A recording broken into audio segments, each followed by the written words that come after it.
Hello friends, যোৱাকালি খালো পকা কঁঠাল খুব সুন্দৰ। আজি খাম পকা আম, ইমান ডাঙৰ আম। এইটো চব এইটো আমাৰ ঘৰৰ ওচৰৰে ৰঞ্জন সোণোৱাল ককাইদেৱে দিছিলে। ইমান ডাঙৰ বৃহৎ আম চব, এই ইমান মিঠা হ'ব পাৰে নাজানো। আজি প্ৰথম খাম, প্ৰথম সোৱাদ ল'ম। লগতে এই সৰু আম আছে, এইখিনি তিলোজান বৰপথাৰ চাইডৰ আম হয়।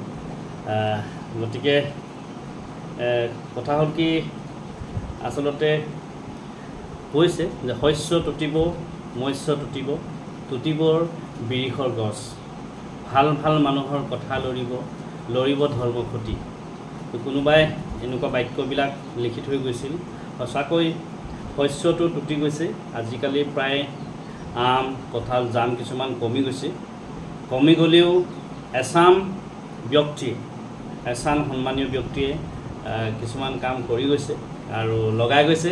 সেইকাৰণে এনেকুৱা ধুনীয়া ধুনীয়া আমবিলাক খাবলৈ পাইছোঁ। গতিকে হয়, লিখা কথাটো হয়, কিছুমান শস্য টুটি গৈছে, কিছুমান বস্তু কিছুমান বিশেষ ব্যক্তিয়ে সংৰক্ষণ কৰি গৈছে, যাৰ কাৰণে আজি আমি খাবলৈ পাইছোঁ। গতিকে তেখেতসকলক আমি ধন্যবাদ দিছোঁ। আপোনালোকেও যিহেতু ফলৰ ৰজা আম, এনেকুৱা আম কঁঠাল জাম যি নহওক, এনেকুৱাবিলাক যাতে আপোনালোকে ভৱিষ্যতৰ দিনত সংৰক্ষণ কৰে। যদি আপোনালোকৰ ডাঙৰ বাৰী আছে, বৃহৎ ঠাই আছে, তেতিয়া আপোনালোকে কৰক, সকলোৱে কৰক। মই য'ত থাকোঁ, য'ত বসবাস কৰোঁ, তাত মোৰ ঠাই সংৰক্ষণ কৰিব বা ৰোপণ কৰিবৰ কাৰণে ঠাইৰ অভাৱ। গতিকে সেইকাৰণে অন্য ভালপোৱা ব্যক্তিসকলে প্ৰদান কৰে। প্ৰদান কৰাৰ পাছত মই খাব পাওঁ, তো ঈশ্বৰক ধন্যবাদ জ্ঞাপন কৰিছোঁ। আৰু প্ৰথম আজি এই বৃহৎ আকাৰৰ, কালাৰটো কিমান ধুনীয়া চাওকচোন, বাপৰে কিমান ধুনীয়া এটা গোলপীয়া ৰং, মানে ধুনীয়া গাভৰু ছোৱালীৰ এটা স্কিনৰ ৰং এটা ওলাইছে। গতিকে কাটিছোঁ।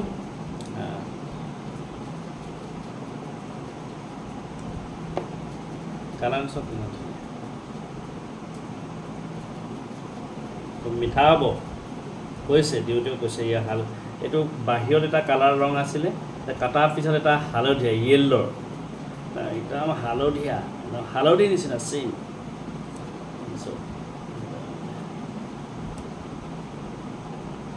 হালধি, একদম হালধি আৰু চেম হালধি টাৰ্মাৰিকৰ ঔষধি গুণ আপোনালোকে জানেই।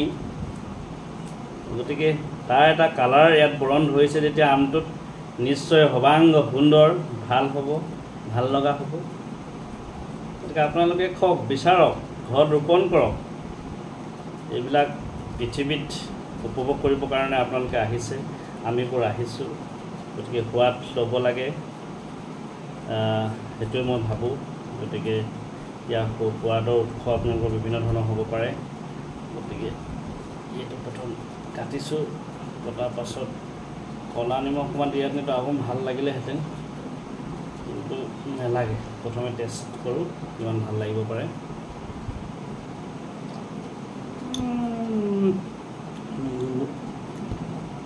বহুত সুন্দৰ, বাপৰে বাপ, ইমান মিঠা।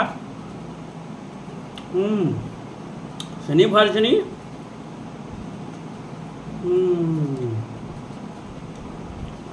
আচ্ছা, মই কৈছোঁ নহয়, চেনি যিমান মিঠা তাতোতকৈ বেছি মিঠা এই আমটো। আমাৰ ঘৰৰ ওচৰৰ ৰঞ্জন দা ঘৰত পাইছিলোঁ, খুব ধুনীয়া মিঠা। আৰু খুব সম্ভৱ ময়ো পুলি ৰোপণৰ কাৰণে ক'ব লাগিব দেই, বহুত ভাল।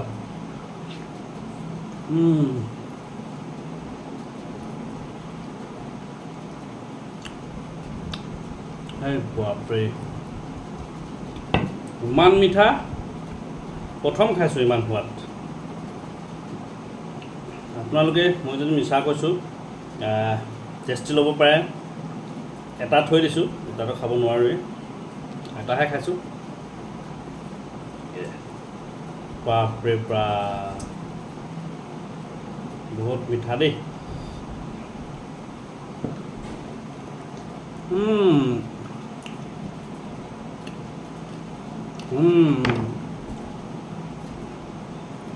এইটো সৰু আম, সোৱাদ হ'ব, কালাৰটোৱে কৈছে।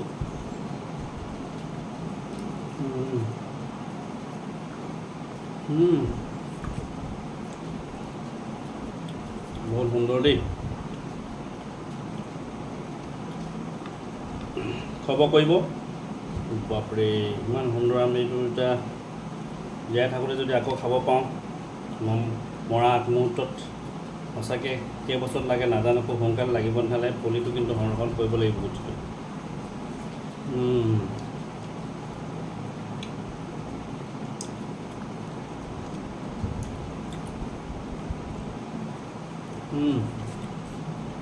বহুত মজা।